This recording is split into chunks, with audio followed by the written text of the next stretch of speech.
Olá, eu sou o Diogo e este é um workshop de introdução à fotografia. Nós neste workshop vamos falar sobre estes 5 tópicos. Primeiro, dar uma motivação sobre porque é que a fotografia é algo importante ou interessante de se aprender. Depois, qual é a técnica envolvida quando tiramos uma fotografia, que tipo de coisas tu podes fotografar, que equipamento tu podes usar e finalmente tens ainda uma listinha de sites e de sítios que tu podes usar para aprender mais. Então, vamos começar sobre a motivação da fotografia. Eu já tenho uma outra apresentação sobre isto, portanto eu vou acelerar um bocadinho aqui. Primeiro, é algo bastante prático, porque depois de tu aprenderes esta skill, esta competência, é algo que tu podes usar no teu dia a dia, seja festas de anos, seja fotografar um evento, o que for. Há várias alturas em que é útil saber fotografia e uma vez que tu souberes, vai ser fácil de tu colocares em prática.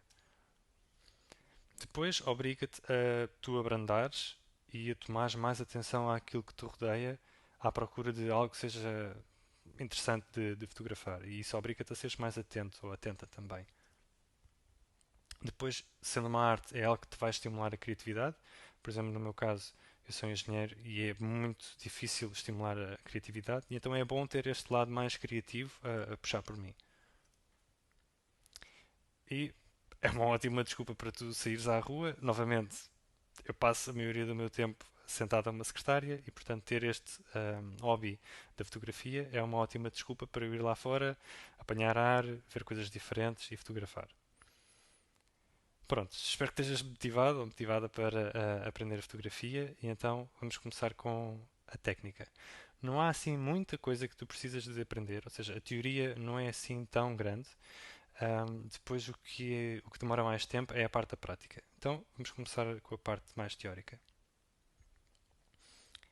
Tudo aquilo que há para aprender sobre fotografia, a parte da teoria da fotografia, está resumido neste diagrama. Agora parece muita coisa e nada faz sentido, mas daqui a um bocadinho já vai fazer mais sentido porque eu vou explicar um a um, estes vários componentes e porque é que isto é relevante para a fotografia. Vamos então dar um passinho atrás e antes de falar da exposição, só para dar um bocadinho de contexto. Fotografia, a palavra, a origem da palavra vem de foto e de grafia. Grafia é escrever, foto é luz, portanto, escrever com a luz.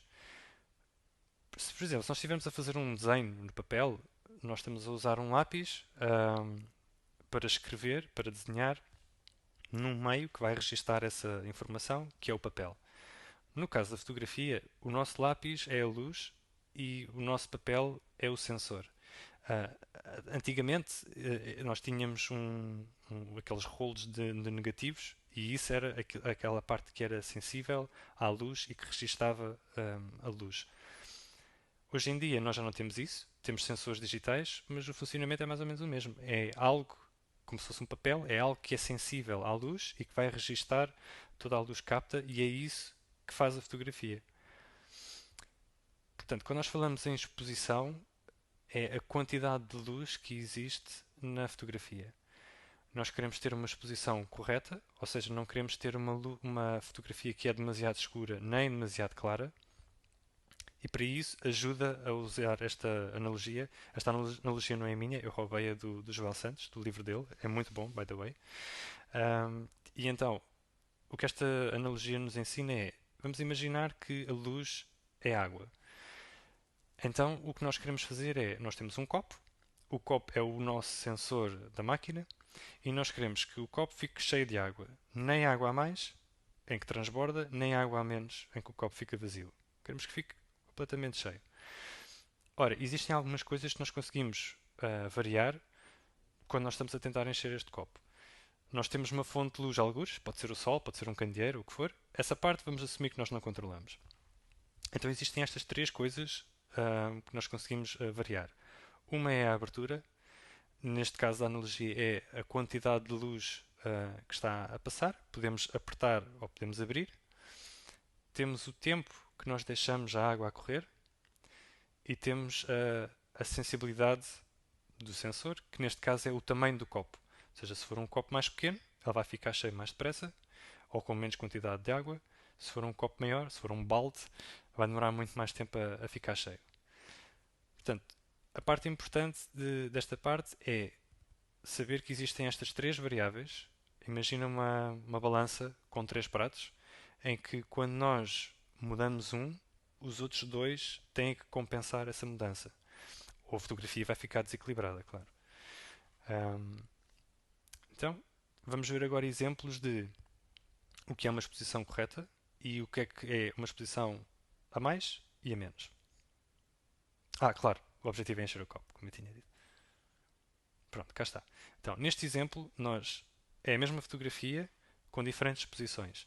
Na do meio, nós temos aquilo que nós chamamos uma exposição correta. No caso da analogia da água, é um copo cheio.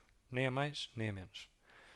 No caso da esquerda, nós temos uma fotografia que está subexposta, ou seja, tem água a menos, luz a menos. Por isso é que ficou escura. No caso da direita, nós temos uma foto que está sobreexposta. Tem água a mais, luz a mais. E novamente vê-se porque, por exemplo, ali no céu, aquilo que era claro ficou completamente branco. Portanto, nós perdemos o detalhe que havia naquela área da fotografia. E a mesma coisa acontece quando ela fica escura ou subexposta, em que as sombras tornam-se pretas e tu perdes o detalhe do que é que lá estava. Pronto, e então nós vamos sempre tentar, quando nós estamos a fotografar, mexer aquelas três variáveis de forma a que nós consigamos ter uma exposição correta e consigamos captar todo o detalhe que está à nossa frente.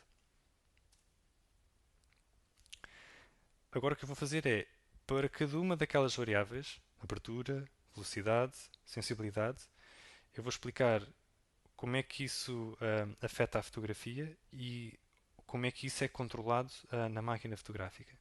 Vamos começar então pela abertura. Na lente, que é aquela zona onde eu estou ali a mostrar, portanto, na parte da lente há um componente que é a abertura. Um, é de facto isso, é um orifício composto por diversas lâminas, não vale a pena entrarmos em detalhes, mas são várias lâminas em que elas rodam e através disso nós conseguimos controlar a abertura, tornando-a maior ou menor. Agora, quando nós estamos a usar a máquina, ele vai nos dar valores de abertura, que são aqueles valorzinhos que tu vês ali em baixo nos Fs, e é pouco intuitivo porque quando tu tens uma abertura que é pequena, o número é um número grande e é um bocadinho confuso. Então, eu durante este workshop eu vou sempre falar em aberturas grandes e aberturas pequenas e estou a falar do tamanho do orifício, não dos números. Porque assim é mais fácil, quando eu falar em pequeno, é porque o orifício é pequeno. É mais fácil da gente se entender. Ok, então pronto. Já sabes onde é que esta abertura se localiza, um, quais são as diferentes dimensões que ela consegue ter, maior, menor. Se tu já pegaste numa máquina nas compactas, principalmente nas máquinas semi-profissionais ou profissionais, has de reparar que existe lá uma rodinha com uns bonecos e umas letras. Algo com este aspecto. Estou ali à frente da seta. Do teu lado esquerdo, tu tens um exemplo da Canon. Do teu lado direito, tens um exemplo da Nikon. Então, o que aquelas letras significam é qual é que é a variável que nós estamos a controlar. Qual é que é a nossa prioridade. Então, quando nós selecionamos aquele modo A, nós estamos a dar prioridade à abertura. O que isso significa é que o fotógrafo está a controlar o valor da abertura e nós deixamos à responsabilidade da máquina controlar as outras duas variáveis, velocidade, sensibilidade. Nós deixamos que a máquina trate disso automaticamente, nós só estamos preocupados em variar a abertura. Por isso é que se diz prioridade a qualquer coisa. Pronto, portanto, quando nós quando nós rodamos aquela rodinha e colocamos no A, nós vamos estar a subir e a descer o valor da abertura, vamos estar a abrir ou a diminuir aquele orifício na lente para deixar com que entre mais ou menos luz na máquina e por consequência no sensor. Agora, isto tem uma influência na fotografia, não só em termos da quantidade de luz, portanto, se entrar mais luz vai ficar mais clara, menos luz mais escura, mas isso influencia também o aspecto da fotografia. Vamos ver. Aqui do nosso lado direito temos um exemplo em que nós mapeamos o tamanho da abertura com o aspecto da fotografia final. repara que o fotógrafo está estático no mesmo sítio, o motivo a fotografar é o mesmo e só alterando os valores da abertura nós conseguimos ter efeitos completamente diferentes na fotografia. O que está aqui a acontecer é nós estamos a variar uma coisa chamada depth of field, profundidade de campo, traduzida à letra. Pronto, cá está. Aqui vê-se melhor. Quando nós temos uma abertura grande, nós temos uma profundidade de campo pequena. Novamente, grande, pequeno, mas com o tempo isto vai tornar-se natural. Ou seja, abertura grande, a nossa profundidade de campo fica curta. O que é que isso significa? Significa que se nós estivermos a focar naquela flor, a flor vai ficar focada, mas tudo o que fica para trás ou o que fica para a frente da flor vai ficar desfocado. Quando nós começamos a apertar a abertura e ficamos com um orifício mais pequeno, o que nós na prática estamos a fazer é estamos a aumentar a nossa profundidade de campo. Isto é, por exemplo, bastante útil se nós estivermos a fotografar uma paisagem em que nós queremos que fique tudo focado, desde o que está aqui perto até o que fica lá longe. Então pronto, tu aqui consegues ver que alterando o valor da abertura, nós conseguimos ter efeitos completamente diferentes na fotografia e isso vamos ver também depois do lado da velocidade. Portanto, tens que ter em conta que quando tu mudas uma das variáveis, neste caso a abertura, não é só a quantidade de luz que tu estás a mudar, estás também a mudar o aspecto final da fotografia. E depois tu podes usar isto criativamente para alcançar o efeito que tu queres na fotografia. Vamos ver uns exemplos. Por exemplo, aqui neste caso, ali no caso da esquerda, nós estamos a focar a pessoa, nós conseguimos apanhar o ombro e a roupa da pessoa ainda na profundidade de campo, mas tudo o que fica atrás, como tu vês, já está completamente desfocado. Pronto, cá está.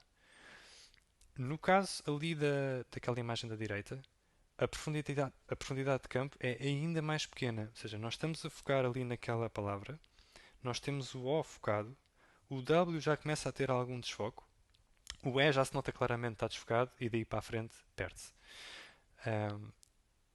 Isto é alcançado, novamente, variando o valor da abertura. No caso da esquerda, nós sabemos que a abertura será sempre mais pequena, ou seja, uma abertura mais pequenina, do que no caso da direita, porque no caso da esquerda nós conseguimos ter uma profundidade de campo maior, porque desde um ombro ao outro ombro está focado. No outro caso, de uma letra à outra já está desfocado, portanto a profundidade de campo é pequena, logo a abertura tem que ser maior. Isto é a abertura. Agora vamos ver como é que funciona a velocidade. Velocidade ou tempo? Já lá vamos ver porquê. Então, esta variável em particular é controlada na máquina. Ao passo que a abertura fica na lente, esta aqui controla o tempo durante o qual o sensor está a receber luz. Por isso é que, pronto, nós usamos velocidade, pode ser a velocidade com que a fotografia é tirada, ou pode ser o tempo, no sentido em que é o tempo em que nós estamos, o tempo durante o qual estamos a tirar a foto, ou o tempo durante o qual o sensor está sensível à luz. Olhando para a máquina e para os modos, isto é equivalente a uma Nikon ou alguma coisa daquele formato. Ao S de Speed, ou ao T de Time. E novamente funciona da mesma forma. Quando nós priorizamos a velocidade ou o tempo, estamos a dizer à máquina controlar as outras duas, porque eu quero me focar na velocidade e é isto que eu quero controlar. Tal e qual como a abertura, isto vai determinar a quantidade de luz que entra na máquina e no sensor, mas também tem um efeito prático no resultado final da foto. Vamos ver exemplos. Pronto. Novamente, o motivo que está à nossa frente é o mesmo. Temos um catavento a rodar, tanto no caso da esquerda como no caso da direita. A única coisa que nós estamos a mudar é a velocidade ou o tempo de obturação. No caso da esquerda, nós temos uma velocidade que é muito rápida, ou um tempo que é muito curto, das duas formas. Eu vou usar tempo, que se calhar é mais fácil. Quando nós usamos pouco tempo para tirar a fotografia, o tempo em que o sensor esteve sensível à luz foi muito pouco e, portanto, ele conseguiu captar poucas coisas daquilo que estava a acontecer à sua frente. É por isso que a fotografia final parece que fica congelada, porque o sensor teve pouco tempo para registar as coisas que aconteciam. Então, foi só aquele momento, foi só aquele instante e mais nada. Por isso é que as fotografias ficam congeladas. Do lado direito, apesar de estar em movimento, apesar do catavento estar em movimento, como a fotografia foi tão rápida, fica um instante. Do lado direito, nós já demoramos mais tempo. Por exemplo, se deixarmos um segundo. Durante um segundo, o catavento vai estar a rodar e nós, a nossa máquina, vai estar a capturar todas as posições que o catavento tomou durante aquele segundo. É por isso que nós conseguimos ver este arrastamento, por exemplo, aqui do verde, todas as posições que aquela parte verde teve durante a fotografia ficam todas capturadas no sensor e depois dá este resultado final de efeito de arrasto. Outra coisa que é importante explicar aqui são o significado daqueles números. Quando nós na máquina vemos um número e depois aquela aplica, significa que são segundos. Portanto, naquele caso é um segundo. Pode ser um segundo, 10 segundos, normalmente costuma ir até 30 segundos. Quando nós vemos um número, só por exemplo 125, ou 300, ou 1000, é porque é uma fração, é um sobre qualquer coisa. Pode ser sempre meio segundo, 10 milissegundos, pá, há velocidades muito, muito, muito rápidas, em que aquilo é mesmo só tac-tac. E depois é isso que o corpo, exato, o corpo da máquina que tu usas determina o quão rápido o quão rápido, exato, quão rápido ela consegue tirar as fotografias. Ao passo que a abertura é algo que varia consoante a lente que tu estás a usar. Vamos ver mais exemplos. Ok. Aqui, portanto, temos este movimento de sair da água e puxar o cabelo para trás. Como nós usámos uma velocidade rápida, neste caso foi 1 sobre 2 milissegundos, portanto, isto foi o tempo durante o qual o sensor esteve a receber luz. Como foi tão pouco, tão pouco tempo, a água que estava em movimento parece que fica congelada no efeito final da fotografia, que é este efeito que nós estamos a ver aqui. Agora vamos ver o que é que acontece, ainda com água, mas se nós usarmos uma velocidade mais lenta. Pronto. Por exemplo, esta fotografia foi tirada com uma velocidade superior a 3 segundos.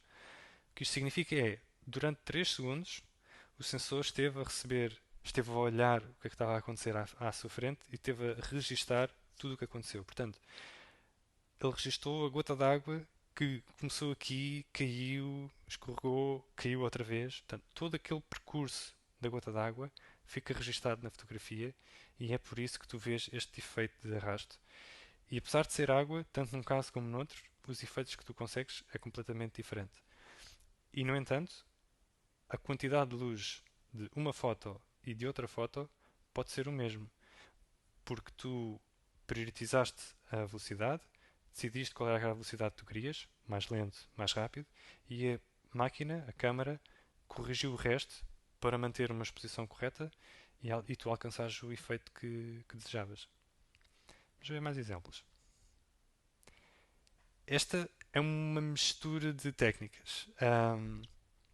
Ora bem, então o que é que está a acontecer aqui? A técnica chama-se panning. Ups, estou eu ali à frente outra vez. A técnica chama-se panning e o que acontece é, se tu tiveres, imagina o seguinte caso. Esta cena, portanto, temos um fundo e temos um skater. Se nós estivermos aqui parados, o fundo está estático, pronto, são árvores, não estão a mexer, e temos o skater que também está parado. Se tu utilizares uma velocidade rápida ou lenta, é irrelevante, porque nada se está a mexer. Então, ao ponto de vista da câmara, nada se mexe, então vai ficar estático, tanto o fundo como o motivo principal, vai ficar estático na fotografia. Agora imagina que nós mantemos-nos fixos e o skater passa à nossa frente. O fundo está estático, portanto o fundo vai ficar nítido na nossa foto. Mas como o skater estava em movimento e nós tínhamos uma velocidade lenta, nós vamos capturar o movimento dele e vai ficar um arrasto na foto. Se nós usarmos uma velocidade rápida, apesar de ele estar em movimento, ele vai ficar congelado na foto, mas o fundo também fica.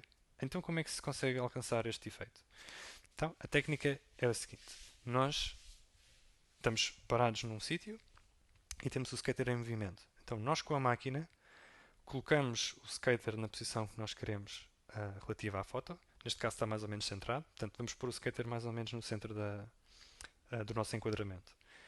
E o que vai acontecer é, o skater vai mexer-se e nós vamos acompanhar o skater de forma a que ele, relativamente à câmara, está sempre na mesma posição. Então, do ponto de vista do sensor, do ponto de vista da máquina, o skater está sempre no mesmo sítio. O que está a acontecer é que o fundo atrás é que se está a mexer. Então é assim que nós conseguimos este efeito, em que o skater, aquilo que estava estático, na perspectiva do sensor, fica nítido e o que está atrás é que fica desfocado. Por exemplo, isto pode-se usar em desporto, pode-se usar em carros, por exemplo, numa corrida ou qualquer coisa. Nós estamos a seguir o objeto que está em movimento, estamos a seguir o carro ou o barco ou o que for, e o que está atrás, ou uma bicicleta também funciona, e o que está atrás é que fica desfocado.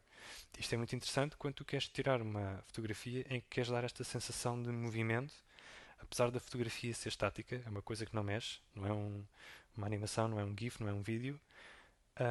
Tu com aquele efeito no fundo, consegues criar a sensação de movimento. Mais um exemplo. E agora o desafio para ti. Que tipo de velocidade achas que foi usado numa foto e noutra?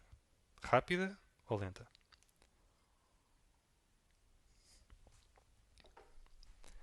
A resposta é lenta em ambos os casos. O caso da direita é muito parecido com aquilo que nós já vimos. Temos água e a água aqui fica quase com um efeito de névoa ou de fumo. Lá está, porque nós estamos estáticos, a água está a movimentar-se, nós pomos uma velocidade lenta e, portanto, nós vamos capturar todos os movimentos da água durante o tempo em que o nosso sensor está sensível à luz e isso dá aquele efeito. Agora, no caso da esquerda, estamos a ver fogo de artifício e pronto, nós ao vermos aqueles arrastos de luz, isto já nos dá a indicação. Normalmente, se há arrastos, é porque há uma velocidade lenta.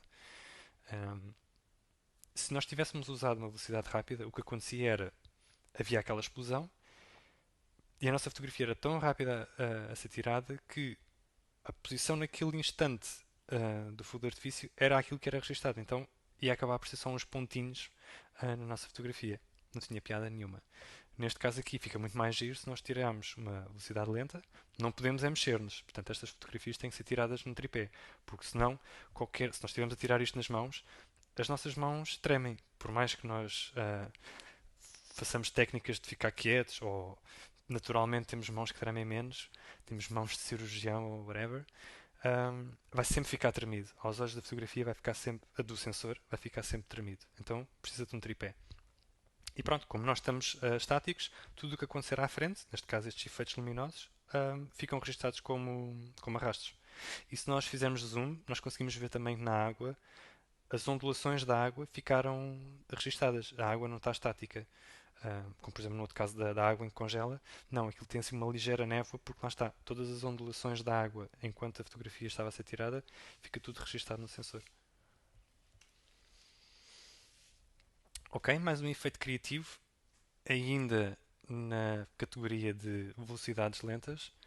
Aqui o que acontece é, novamente, nós estamos fixos, temos algo à nossa frente, por exemplo, pode ser uma pessoa, pode ser um fundo escuro, e depois nós usamos uma fonte luminosa, pode ser uma lanterna, pode ser o telemóvel, qualquer coisa, e todos os movimentos que nós fizermos com aquela fonte luminosa à frente do sensor, tudo isso vai ficar registado durante o tempo em que a foto está a ser tirada. Pronto, então dá para fazer estes efeitos, eu acho bastante engraçados. E são bastante mais difíceis de fazer do que aquilo que parece. Há aqui muita tentativa e erro, acertar o tempo, com o tempo que nós demoramos a desenhar. Mas pronto, isto é literalmente desenhar com luz. É o que fotografia significa. Ok, última variável. Portanto, nós já falámos de abertura, já falámos de velocidade. Vamos falar agora do sensor, ou da sensibilidade. Novamente, nós conseguimos variar entre números pequenos, números grandes. Quando nós temos um número pequeno, o nosso sensor é pouco sensível. O que isto faz é que com que a fotografia fique, não sei se a palavra certa será nítida, mas fica com qualidade, fica com nitidez, à falta de melhor expressão. Quando nós começamos a subir a sensibilidade para valores tipo 6.000, 8.000, 12.000 e por aí fora, o nosso sensor fica tão sensível à luz que qualquer, qualquer fonte luminosa causa ruído e introduz aqueles artefactos que tu estás a ver ali na fotografia. Se tu olhares para o contorno deste azul e daquele, ou mesmo o preenchimento, tu vês claramente que há uma diferença.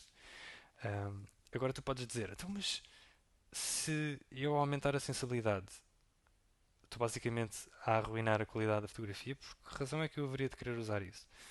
Pronto, a razão é em desespero, porque esta das três variáveis deve ser sempre aquela última que nós mexemos, porque quando nós subimos o ISO, estamos a estragar a qualidade. Então nós queremos sempre usar o menor ISO, a menor sensibilidade possível, para garantir que nós temos a maior qualidade na nossa foto.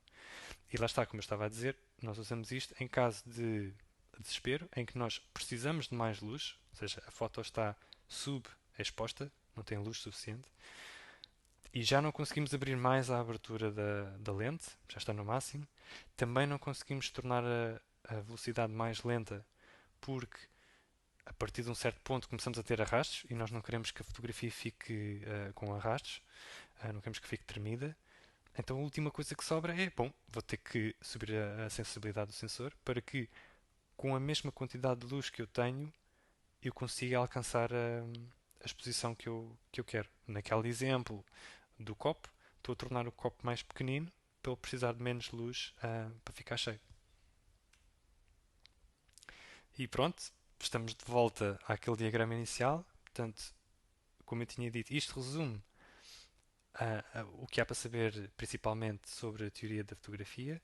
Nós falámos sobre a abertura e a abertura controla a profundidade de campo. A abertura pode ser menor ou maior. Se for uma abertura, se for uma abertura pequena, nós vamos ter uma profundidade de campo mais pequena. Portanto, só esta parte que está focada à frente e atrás fica desfocado. Se for uma abertura grande, já percebi, os números, eles estão a ir para os números. Pronto.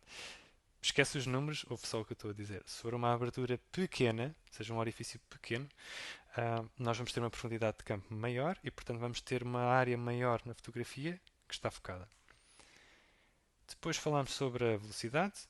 A velocidade controla o movimento na foto. Se nós tivermos uma velocidade rápida, ou seja, exato, uma velocidade rápida, ou já percebi para onde é que é o menos, ou um tempo menor, por isso é que está ali o menos. Se nós tivermos um tempo menor, uma velocidade rápida, vamos congelar o movimento. Se nós tivermos um tempo maior ou uma velocidade lenta, vamos ter arrasto na nossa fotografia. E finalmente temos o ISO, ou a sensibilidade, que controla a quantidade de ruído que existe na nossa foto. Se nós tivermos uma sensibilidade pequena, não temos ruído e temos qualidade. Se nós tivermos uma sensibilidade maior, vamos ter mais ruído e menos qualidade na nossa foto. E pronto, por isso é que eu gosto muito deste diagrama, porque resume tudo o que há para saber. Se calhar no início é bom teres isto como referência, quando estás na dúvida qual é a consequência de alterar uma destas variáveis. E depois tu podes perguntar, ok, então, e o que é aquele EV que está ali no meio? Que tem ali uns 1, 2, um mais e um menos. Boa pergunta, ainda bem que a fizeste. Então é assim, quando nós estamos a fotografar à prioridade, seja da abertura, seja da velocidade, lembra-te que eu disse que a máquina vai tentar adivinhar qual é que é o valor das outras duas variáveis para a exposição ficar correta. Mas ela nem sempre acerta. Imagina que estás a fotografar uma zona que tem sombra e depois tens um céu, tipo meio-dia, em que o céu está bastante brilhante. Se tu focares na zona da sombra, a máquina muito provavelmente vai olhar para a cena e vai ver, bom, existe aqui uma área enorme de céu que está muito brilhante e há ali uma zona pequenina que está na sombra. Não me interessa, é uma zona pequenina. eu vou corrigir, vou-me orientar para esta zona maior que aqui está de céu. Então o que ela vai fazer é, vai descer a quantidade de luz para o céu ficar correto, mas depois o que acontece é que a zona de sombra fica completamente escuro. Ou ao contrário, a zona da sombra fica bem, mas depois o céu fica completamente branco. Então, nestas situações, a câmara fica um bocadinho na dúvida do que há de fazer. Então, tu, enquanto fotógrafo, tens o controle de dar uma dica à câmara de o que é que tu queres, se queres mais escuro ou se queres mais claro. É para isso que serve o EV. Quando tu dizes, quando tu dás um número positivo, mais um, mais dois, estás a dizer que queres mais luz do que aquilo que a câmara acha. E a mesma coisa para o menos, menos luz, menos quantidade de luz. Mesmo exemplo, estás a focar na zona da sombra e a máquina está a olhar para o céu e está a dizer: não, isto está demasiado claro, eu vou escurecer. E tu vês: não, não é isto que eu quero que a sombra fique bem. Eu não me importo que o céu fique claro ou fique desbranquiçado, eu quero que a zona da sombra fique bem. Então, o problema é luz a menos na foto. Então tu vais ter que variar o EV, normalmente tens uma rodinha ou tens um menu, vais ter que mudar o EV para um número positivo, mais um e meio, o que for, para dizer à máquina: eu sei que tu achas que isto está correto, mas não está, eu sei melhor. Eu quero mais luz, então mais um, mais dois. E isso faz com que a máquina depois perceba: ok, queres mais luz? Pronto, está bem. Então eu vou corrigir as outras duas variáveis de forma a dar-te mais luz, porque é isso que me estás a pedir. Pronto, e isso é aquela quarta variável que está ali no diagrama. Próxima coisa. Agora que nós já sabemos a exposição, vamos aprender, que é a quantidade de luz que temos na nossa fotografia, vamos aprender como é que podemos enquadrar a foto. Ou seja, já temos a quantidade de luz certa, como é que nós, é aquela gesto clássico dos fotógrafos, o que é que eu hei de colocar na foto? Devo colocar na horizontal, na vertical? Devo colocar centrado? Devo colocar a um dos lados? Devo pôr na diagonal? Existe uma regra que é chamada a regra dos terços. Tem outros nomes, mas esta é a principal, regra dos terços, Rule of Thirds. Ela o que diz é, se nós dividirmos a foto em três partes, vamos fazer aqui as linhas, portanto, as linhas verticais dividem a foto em três partes iguais, na vertical, e temos as outras que fazem o mesmo na horizontal. Portanto, isto são linhas imaginárias sobre a fotografia, e o que a regra diz é, aquilo que nós colocamos nas intersecções destas linhas, naturalmente vão parecer melhor à nossa visão. Vão ficar mais agradáveis, vão ficar mais espetaculares. É, isto já é usado desde os tempos da pintura de Leonardo da Vinci e afins. Portanto, a fixar é linhas, terços, interseções, nós chamamos pontos de força. São pontos onde aquilo que nós colocarmos ali vai ter mais impacto. Não só os pontos, mas também as linhas. Ou seja, aquilo que nós colocamos sobre as linhas, tanto as verticais como as horizontais, novamente, vão ter mais impacto, vão ficar visualmente mais apelativas ao observador. E a regra é isto. Vamos ver agora na prática como é que isto funciona. Ok, temos aqui uma foto de uma paisagem. Nós olhamos e, esta foto está boa. Não sei porquê, mas eu olho, é agradável. Tem ali um rochedo, tem o horizonte. Pá, sim, está bonita. Não sei explicar porquê, mas está bonita. Então, vamos lá ver como é que, se nós aplicarmos a regra, o que é que acontece. Vamos traçar os terços, tanto na vertical como na horizontal, e repara ali na coincidência de aquele rochedo, que é talvez a parte maior ou mais imponente no meio da fotografia e aquilo que chama mais a atenção, foi colocada precisamente sobre um dos pontos de força, uma das interseções das linhas dos terços. Repara noutra coisa. O horizonte não foi colocado ao calhas. O horizonte não foi colocado no centro da foto, como os amadores costumam fazer. Um, Na verdade, o horizonte foi colocado perto de uma das linhas horizontais de força da regra dos terços.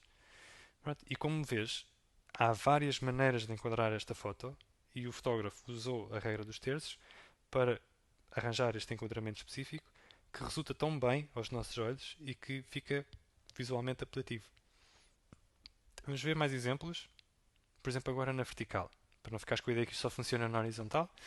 Um exemplo na vertical. Novamente, nós olhamos e o que é que nos capta primeiro a atenção? É aquele rochedo ali em baixo. Ok.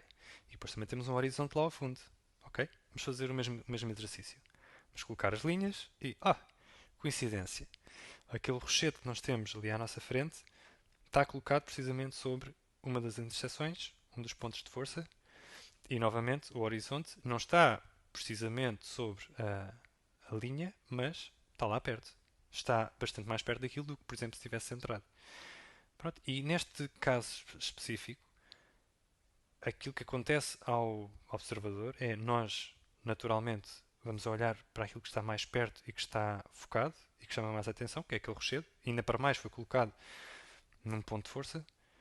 E depois nós vamos, não só pela colocação do horizonte naquela linha de força, mas também pelas linhas naturais que a força tem com aqueles rochedos, o nosso olhar vai entrar na foto naquele rochedo e depois vai naturalmente subir, passear pela foto e depois vai perder-se no horizonte lá ao fundo. E isto é aquela coisa que nós não sabemos explicar porque é que uma foto é melhor do que outra. Isto é uma das regras que ajuda a explicar isso. Nós queremos sempre, enquanto fotógrafos, captar a atenção do observador e depois guiá-lo, passeá-lo pela nossa foto. Quando existem demasiadas coisas, já vamos ver depois exemplos, quando existem demasiadas coisas na foto, o olhar perde-se e a pessoa fica, eu não sei, está ali a acontecer tanta coisa e esta foto parece que às vezes até chamamos em ruído visual. Também já lá vamos depois, é o slide a seguir, já vou explicar. Mas pronto, a lição é tentar guiar o olhar do observador e usarmos como ajuda os pontos e as linhas de força. E mais um exemplo, porque esta regra funciona não só com paisagens, mas com qualquer coisa. Por exemplo, neste caso também é um retrato. Eu não vou desenhar as linhas, mas tu podes mentalmente imaginar aquelas linhas e tu vais ver que aquele olhar, e normalmente nos retratos os olhos são sempre a zona que capta a nossa atenção, enquanto naquele caso nós olhávamos para o rochedo primeiro porque estava perto, era grande, estava focado. No caso dos retratos é sempre, sempre, sempre os olhos. A nossa atenção vai sempre aos olhos e depois é que vemos o que é que está à volta. Portanto, o fotógrafo, que é o João Santos neste caso, mais uma vez colocou o olhar, que é o nosso ponto de foco natural, em cima de uma das linhas de força e pronto, e causa este impacto. E neste caso ele optou por colocar a pessoa centrada, mas também podia ter usado novamente a regra dos terços e colocado ligeiramente ao lado para que aqui o intervalo entre os olhos ficasse sobre um dos pontos de força. Mas pronto, ele preferiu pôr assim e resultou bastante bem. Pronto, era este slide que eu estava a falar. Aquilo que nós queremos enquanto fotógrafos é sempre maximizar o impacto da nossa fotografia para o observador e isso é muitas vezes conseguido através da diminuição da complexidade daquilo que está a acontecer na foto. Aquela regra do menos é mais. Já vamos ver depois mais exemplos dessa regra do menos é mais. Portanto, acabámos de aprender técnica fotográfica de exposição, abertura, velocidade, sensibilidade. Aprendemos a regra dos terços, que é uma regra de enquadramento, e com isto tu já tens, eu diria, 80%, se calhar até mais, do que precisas de saber sobre fotografia para ir para a rua e fotografar. Portanto, agora a próxima secção é que tipos de temas ou de desculpa, que tópicos fotográficos é que existem e que tu podes explorar. Só para te dar algumas ideias. A mais fácil é talvez animais. Se calhar devia sair daqui de frente. Peço desculpa. Pronto, assim. Portanto, animais, sim, eles estão por toda a parte. É fácil encontrar um para fotografar. Podemos explorar o formato do corpo dos animais, uma pose, algo caricato, as cores, padrões. Há muita coisa que nós podemos usar. Por exemplo, aqui neste caso, fotografia a preto e branco. A cor era completamente irrelevante. Aquilo que nós queremos é a pose do animal que nós temos à nossa frente. E repara numa coisa: o fundo está completamente desfocado e também a parte da frente está desfocado. Portanto, o que é que isto nos diz? Diz que a profundidade de campo é curta e, por ser curta, significa que foi usada uma abertura grande. Portanto, agora tenta, enquanto eu vou mostrando as fotografias, imaginar qual é que seria a abertura que foi usada para alcançar este efeito, ou qual é que foi a velocidade que foi usada para alcançar este efeito. Ok? Mais exemplos. Retrato, este também é fácil. Há sempre, se nós temos animais à nossa volta, um exemplo desses animais são os humanos. Portanto, nós podemos retratá-los, que é o exemplo dos retratos. Pode ser uma cara, que é o mais fácil, tirar uma foto à cara. Pode ser o corpo, pode ser um detalhe do corpo, pode ser uma mão, pode ser adereços, tipo um colar, anéis, pulseiras, pode ser uma posse característica daquela pessoa, por exemplo, uma maneira de sentar, ou uma maneira de andar, uma maneira de estar de pé, mãos nos bolsos, algo que seja característico da pessoa. O importante é captar, registar a personalidade da pessoa na nossa fotografia. E uma das formas de o fazer é também capturar a pessoa enquanto ela está a fazer alguma atividade ou o seu trabalho. Porque o trabalho, ou uma atividade, ou um hobby, também descreve, também caracteriza a pessoa. Portanto, na minha opinião, também faz parte do retrato. Outro clássico, paisagens. Quem nunca, durante as férias ou não. Aqui é um exemplo de simetria. Portanto, nós temos a linha do horizonte não foi colocada numa das linhas de força, foi colocada a meio, porque aqui o importante é a simetria, e portanto, se é simetria, tem que ser colocada ao centro. Mas repara que o cume daquela montanha está colocado, se imaginares as duas linhas verticais dos terços, está colocada sobre uma dessas linhas de força. E aqui um exemplo de menos é mais. Simplicidade, forma, as cores, tudo tons frios, azuis, verdes, e no entanto a fotografia resulta muito bem. Pronto, e aqui outra fotografia em que. Desculpa, tenho que meter água. Aqui mais um exemplo de. Uh, este é um exemplo em que a regra dos terços não é usada de todo. A linha do horizonte não está nas linhas horizontais. Aqueles icebergs também não estão numa linha de força porque é um volume tão grande, não se pode dizer que está colocado sobre uma linha particular e, no entanto, a fotografia resulta bem. Isto também ajuda a ilustrar que não temos sempre que seguir aquela regra ou outras regras para termos uma foto boa. Às vezes também é importante quebrar as regras para as nossas fotos não ficarem todas iguais. Aqui temos jornalismo. Pessoalmente não é uma que eu acho grande piada, porque normalmente o que é relevante são fotografias de desgraças ou de grandes impactos. Mas pronto, jornalismo é tão fácil quanto pegar numa máquina e ir para a rua e ver o que é que acontece e reportar e registar o que é que está a acontecer na rua, seja o que for. Coisas boas, coisas más. Normalmente é coisas más. É por isso é que eu não gosto. Preto e branco. Preto e branco pode-se aplicar a qualquer um destes tópicos que nós vimos até agora. É caracterizado pela ausência de cor. Isto normalmente é usado quando nós achamos que a cor é completamente acessória e só lá está para distrair o observador. E novamente, o que nós queremos é maximizar o impacto, diminuir complexidade. E se a cor não está lá a fazer nada, tiramos. E é bastante boa quando nós queremos captar padrões, que é o exemplo da próxima que eu tenho. Por exemplo, aqui a cor é completamente irrelevante. Aqui o importante ou o interesse da foto é o padrão que está a ser registado. E, novamente, se nós olharmos, o sítio onde o padrão termina, linhas, interseções, ponto de força, é precisamente onde ele acaba. Aqui temos desporto. O que é que caracteriza o desporto são normalmente objetivos muito grandes, lentes muito grandes, porque nós precisamos estar às vezes longe e a captar a ação que está lá ao fundo, portanto é importante ter objetivos grandes. E também velocidades rápidas, porque aquilo que está a acontecer à nossa frente por ser desporto, tem movimento, é muito rápido, e então nós queremos capturar, queremos congelar a ação, e então temos que usar velocidades rápidas ou tempos curtos. Aqui temos o exemplo de macro. Macro é o oposto das lentes grandes. São lentes, enquanto no desporto nós estamos de muito longe com uma lente muito grande a fotografar o que está lá ao fundo.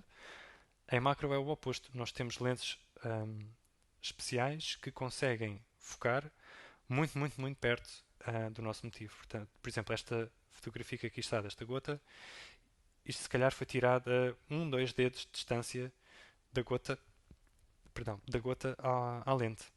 Portanto, isto é característico da macro, são lentes especiais em que nós conseguimos aproximar-nos muito do motivo.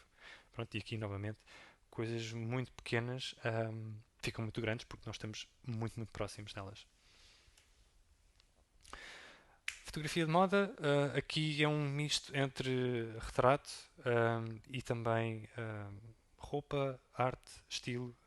Normalmente temos sempre uma pessoa e um objeto que pretende ser promovido ou vendido e pronto, é casar as duas coisas na foto. Temos também nu. Nu aqui não tem necessariamente de ser explícito, não tem de ser nudez explícita. Às vezes até, na minha opinião, até é mais bonito a implícita. E quando nós fazemos este tipo de fotografias, é dado muito ênfase à forma do corpo humano e não tanto à nudez em si. Resulta muito bem com preto e branco, porque lá está, retiramos a cor e nós estamos apenas focados na forma. Portanto, isto são vários exemplos de tipos de fotografia que tu podes fazer. Portanto, espero que isto tenha servido de inspiração ao que é que tu podes fotografar. Agora vamos entrar um bocadinho na parte mais tecnológica, em termos de material e de equipamento. Novamente, só para teres uma ideia do que há no mercado e que tipo de ferramentas tens ao teu dispor. Então, começando nas máquinas, nós temos duas grandes categorias, máquinas sem e com espelho. Já vou explicar o que é. Mas pronto, aqui temos os exemplos clássicos, desde aquelas compactas, que são caracterizadas por serem muito fininhas. Temos também estas aqui, que são um bocadinho um meio termo entre uma e outra, e é por isso que nós lhes chamamos bridge, por serem pontes entre uma categoria e outra. E temos também esta categoria, normalmente chamadas de mirrorless. Elas são todas mirrorless, sem espelho. Elas são todas, mas estas são mais caracterizadas, foram as que começaram a usar mais esse nome. Que são um bocadinho, ou seja, são compactas como estas, mas não têm estas lentes retráteis, têm lentes a sério, vá. Têm lentes que são fixas e que podiam ser utilizadas numa das outras câmaras. E o preço segue a orientação da seta. E continuando a subir de preço, depois temos estas máquinas com espelho, também chamadas de DSLR, Digital Single Lens Reflex, não importa, detalhe técnico. Pronto, desde entrada de gama, aqui uma camada já entusiasta, semi-profissional e finalmente as profissionais. Então, qual é a diferença interna entre as máquinas com e sem espelho? Bom, temos que fazer aqui este raio-x. Portanto, isto é um corte de uma daquelas máquinas que nós estávamos a ver com espelho.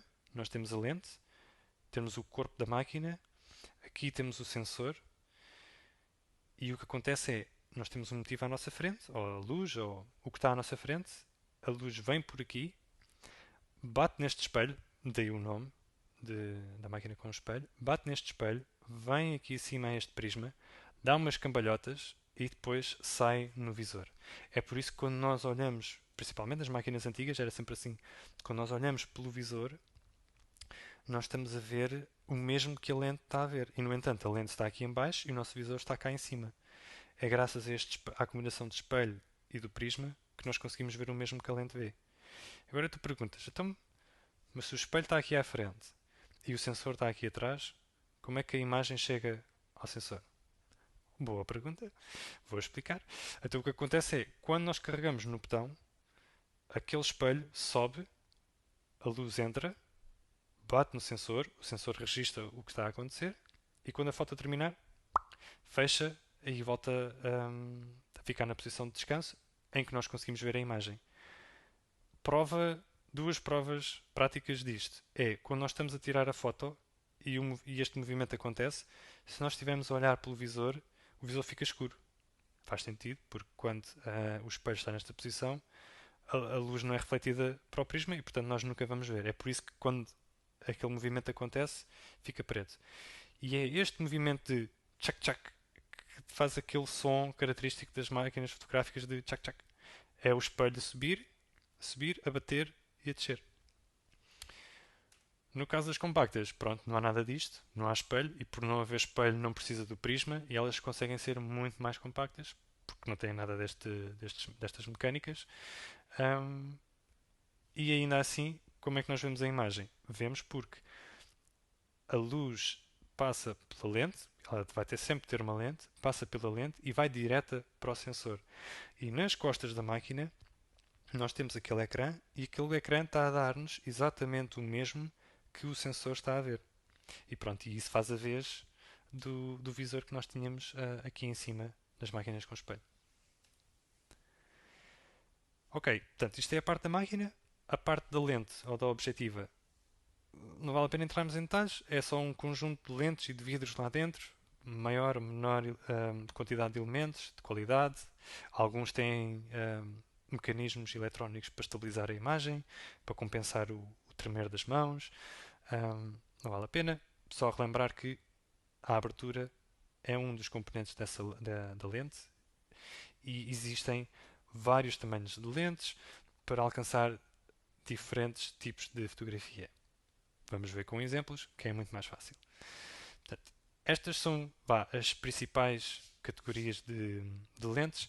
Ainda existem as macros, que eu não pus aqui, mas pronto, temos as grande-angulares, temos as normais, e temos as teleobjetivas, que são aquelas muito grandes. Agora, como é que isto influencia a foto? Porque também influencia, tal como a abertura e a velocidade. Vamos começar por uma foto da grande angular. Isto é o que a grande angular consegue ver. Eu vou ter três exemplos e imagina que a pessoa está sempre colocada no mesmo sítio, a olhar na mesma direção e a única coisa que está a mudar é colocar uma lente e trocar por outra. Este número que aqui está, estes 16 milímetros, se eu salvo erro, é a distância de focagem. Não, não é distância de focagem. Distância focal. Acho que é distância focal. Um, eu vou simplificar. É a distância entre o sensor e um componente específico da lente. Portanto, há de ser uma distância de alguns daqui do sensor até alguns um componente aqui dentro da lente. Não precisamos preocupar-nos muito para já com esses números. Mas pronto. Grande angular, qual é o efeito que nós vemos? Tem um grande ângulo de visão. Nós conseguimos ver não só o que está à frente, mas também o que está ao nosso lado.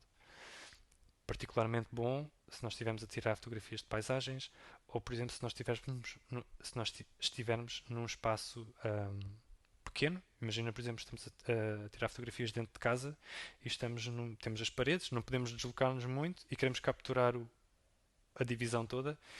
Grandes angulares são boas para isso porque a pessoa, mesmo estando fixa, tem um ângulo de visão grande. Agora vamos subir para aquela dita normal, por exemplo, uma 50mm. Nós estamos no mesmo sítio, já conseguimos ver mais perto, com mais detalhe, a Tower Bridge lá ao fundo. Repara que, apesar de ver mais coisas ao nosso lado, a máquina já não consegue capturar porque nós estamos a focar, focar não é a palavra certa. Estamos a fazer zoom naquela zona em específico.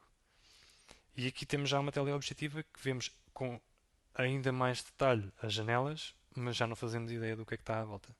Pronto, e diferentes lentes fazem sentido em diferentes tipos de fotografia. Pronto, e nós temos que adequar o equipamento ao tipo de fotografia que nós queremos fazer. Depois, aqui uma nota sobre a conversa dos megapixels. Normalmente existe esta noção de que mais megapixels é mais qualidade de imagem. Pronto, não é bem isso. Isso é só uma campanha de marketing. Às vezes até mais megapixels vão trazer uma imagem com mais ruído. Isto porque quando há mais megapixels num espaço pequeno, por exemplo nos telemóveis ou numa compacta, como os pixels estão todos muito juntos, uns dos outros, é mais fácil, é mais provável haver interferências entre uns e outros, e é isso que dá origem ao ruído. A única coisa para a qual é útil os megapixels e para o qual é relevante é para saber qual é que é o lado maior da impressão que vocês conseguem fazer daquela foto. Pronto, e tem aquela fórmula 10 vezes a raiz quadrada dos megapixels. Portanto, ter mais megapixels só é relevante se vocês quiserem fazer impressões de outdoors, em que são impressões muito grandes. Ou, se vocês quiserem tirar uma fotografia, vocês depois até querem num formato, faz de conta, para uma capa de jornal, que é uma coisa pequenina, mas vocês querem tirar uma fotografia grande e depois, em pós-edição, ter margem de manobra para poderem recortar a foto e fazer um enquadramento mais pequeno da foto original. É a única razão porque aquilo é relevante. Se vocês quiserem pensar em termos de qualidade, então as únicas coisas que influenciam fortemente a qualidade é a lente e é a máquina. E até mais a lente do que a máquina. Portanto, é sempre mais importante dar prioridade a uma boa lente do que propriamente arranjar uma máquina que tem 20, 30, 50 megapixels. Ok? Ainda na parte de bah, uh, técnicas, portanto, nós passamos de. A tecnologia era o que eu queria dizer. Na parte de tecnologia, nós passamos do equipamento e agora vamos passar para. Passamos do hardware e agora vamos passar para o software, para as aplicações, na parte de edição fotográfica. Isto já existe desde sempre, desde o tempo da câmara escura, em que nós estávamos a revelar as fotos. Agora a câmara escura é feita no computador com aplicações como o Photoshop e outras.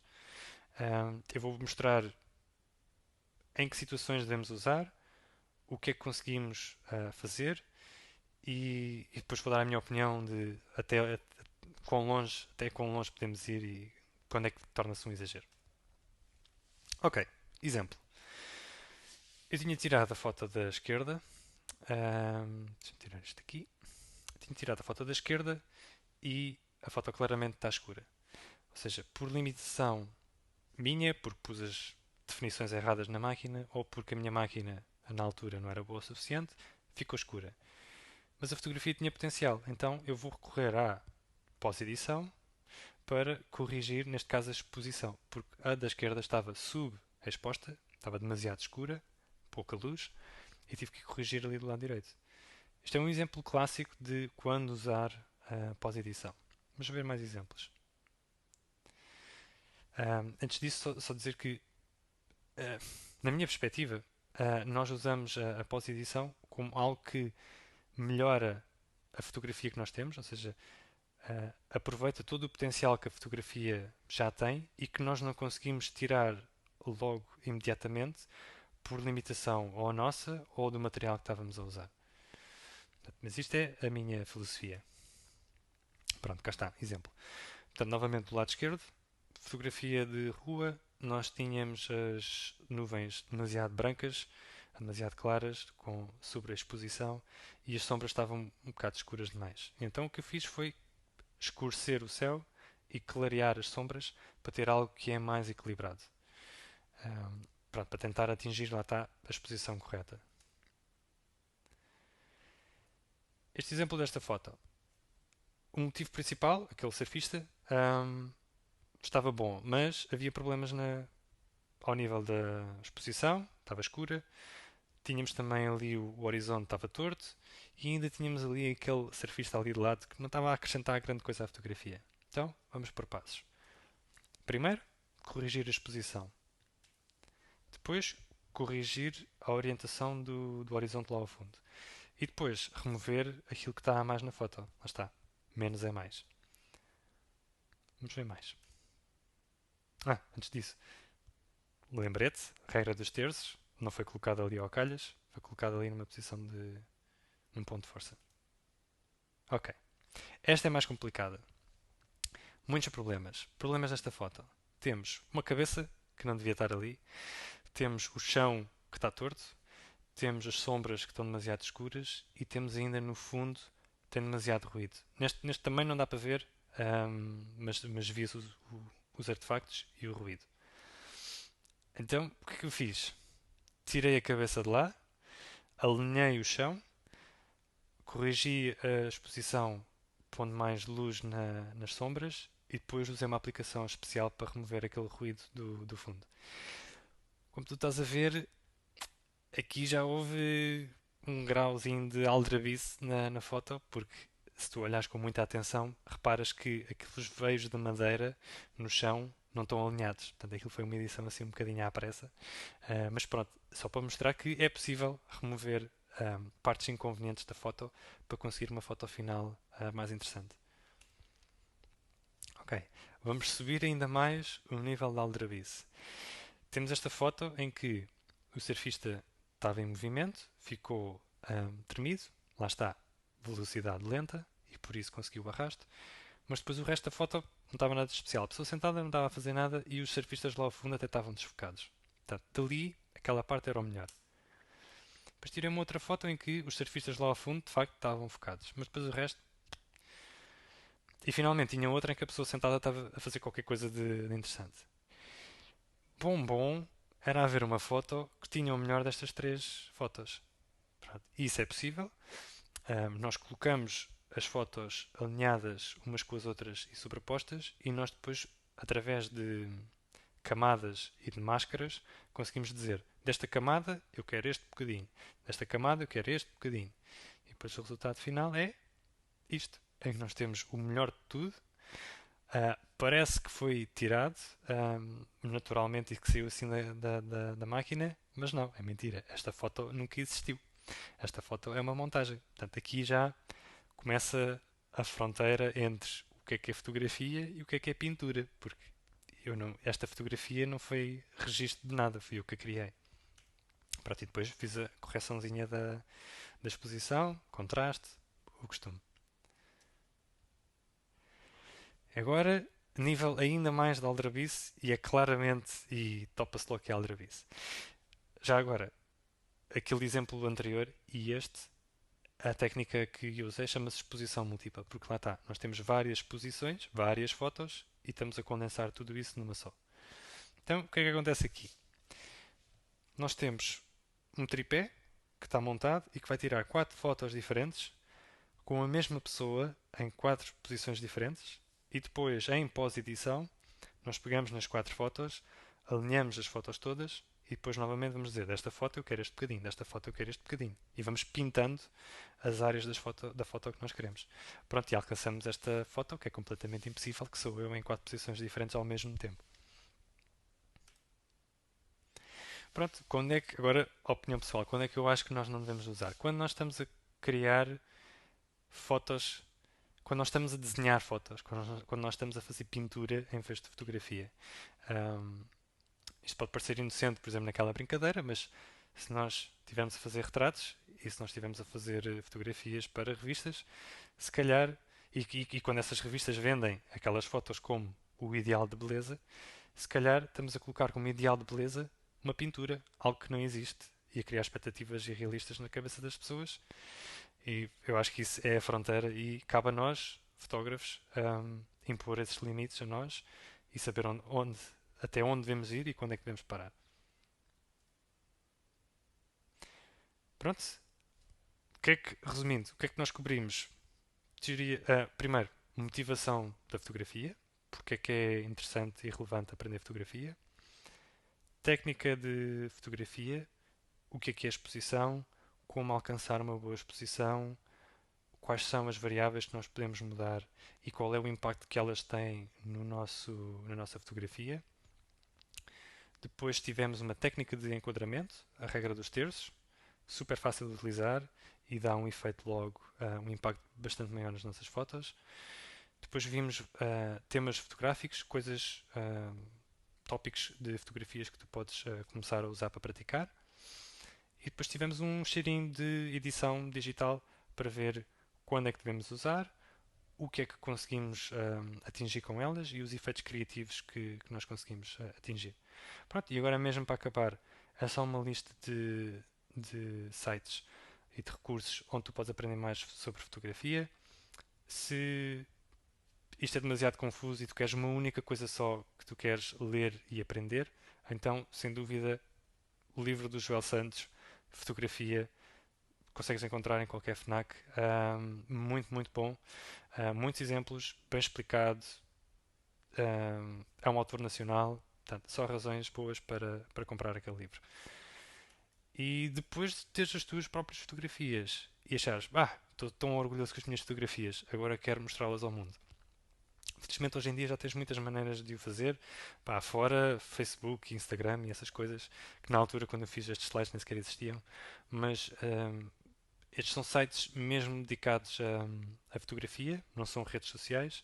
Portanto, tens o 500 pixels, temos o Flickr, que é se calhar de todos o mais antigo, embora eu hoje em dia não o recomendo muito, o 500 pixels é melhor.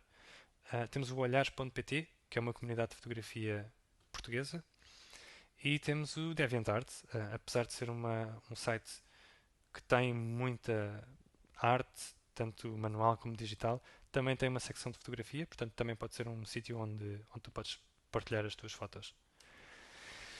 E pronto, e é isto. Espero que tenhas ficado com umas luzes, pun intended, sobre fotografia. Um, Como eu disse, a teoria não é muita. Depois o que é preciso é praticar, praticar. E aquela teoria que tu acabaste de receber vai tornar-se natural e tu já não vais pensar, número, abertura é grande, pequena, profundidade de campo, tudo isso sai naturalmente. E pronto, desejo-te boa sorte e bons cliques.